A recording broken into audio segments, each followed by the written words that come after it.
আজকে আমি বানাবো স্বামী কাবাব। এই স্বামী কাবাবটা আমার পরিবারের সবাই অনেক পছন্দ করে। তো চলুন এক নজর দেখে নিন আমি কিভাবে এই স্বামী কাবাবটা বানাই। আমি এখানে কিছু ডাল ভিজিয়ে নিচ্ছি, কারণ এটা দিয়ে স্বামী কাবাব বানাবো। তো এখানে আমি এই যে 1/3 কাপ ডাল নিয়েছি, নিয়ে এগুলোকে ভিজিয়ে রাখবো সারা রাত্রের জন্য। তো আমার ডালগুলো ধুয়ে পরিষ্কার করে নেওয়া শেষ, এখন আমি সিদ্ধ দিয়ে দেবো। একটা হাঁড়িতে আমি এভাবে ডালগুলোকে আর মাংসগুলোকে একসাথে সিদ্ধ করে নেব। তো এখন আমি ডালগুলোকে দিয়ে দেব পরিমাণ মতো পানি। পানিটা দিয়ে আমি দিয়ে দেব মাংস। এখানে আমি একবারে সলিড মাংসগুলো নিয়েছি। মাংসগুলো সিদ্ধ দেওয়ার সময় অবশ্যই এগুলো ফলো করতে হবে। দিয়ে দেব 1/2 চা চামচ লবণ, দিয়ে দেব 1/2 চা চামচ আদা রসুন পেস্ট, সাথে দিয়ে দিব মাংসর যে মশলাটা। এখানে যে মশলা আছে সেগুলো হচ্ছে জ্যোতি, জয়ফল, পোস্তদানা, শাহি জিরা। এগুলো আমার আগে থেকেই ব্লেন্ডারে ব্লেন্ড করে নিয়েছিলাম, সেগুলাই আছে।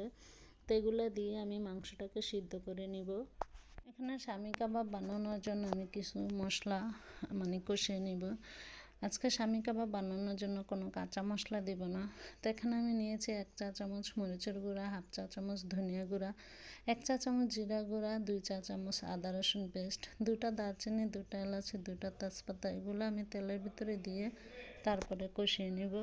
দিয়ে দেবো একটু পানি, দিয়ে এগুলোকে নাড়াচাড়া করে তারপরে যখন মশলা থেকে তেল উঠে আসবে তখন এগুলোকে ঠান্ডা করে তারপর আমি তেজপাতা, এলাচি, দারচিনি এগুলো ফেলে দিব।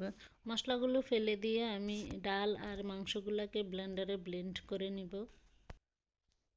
মশলাগুলো দিয়ে আমি সাথে দিয়ে দিব একটা ডিম।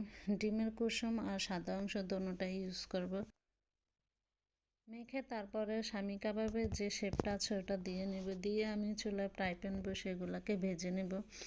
ভাজার সময় অবশ্যই চুলার আঁচটা মিডিয়াম টু লোতে রেখে ভেজে নিতে হবে। কথা বলতে বলতে আমার সবগুলো স্বামী কাবাব ভেজে নেওয়া শেষ। ভাজার সময় অবশ্যই একটু যখন তেলে দেবেন একটু ফাঁকা ফাঁকা করে দিতে হবে, তা না হলে একটার সাথে আরেকটা লেগে যাবে। এই স্বামী কাবাবগুলো খেতে অনেক মজা হয়েছিল। আপনারা বাসায় একবার ট্রাই করে দেখতে পারেন যে কেমন হয়। তো আমার ভিডিওটা যদি দেখে ভালো লাগে তাহলে অবশ্যই ফেসবুক পেজটা ফলো করবেন, লাইক এবং কমেন্ট করবেন, বন্ধুদের মাঝে বেশি বেশি